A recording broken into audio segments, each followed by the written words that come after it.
समस्त ख्रीष्ट भाई भाई मानक मोर नमस्कार।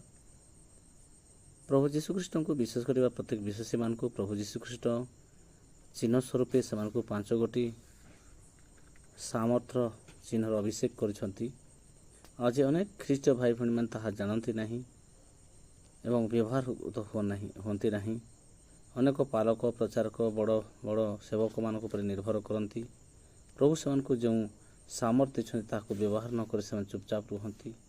जदि आप न जाणिकी व्यवहार होती आज जानतु एवं से वाक्य को मार्क सुसमाचार 16 अध्याय 17-18 पद अनुसार अपना सामर्थ्य निजर करंतु एवं प्रभु ठारे व्यवहार हूँ। किंतु जाणिकी आप व्यवहार होना ताहले आपण प्रकृत विश्वास है ना। प्रभु ठारे विश्वास करंतु। ए पद द्वारा प्रभु आपन को चमत्कार व्यवहार करेंगे एवं तांकर राज्य महिमा बढ़िबो।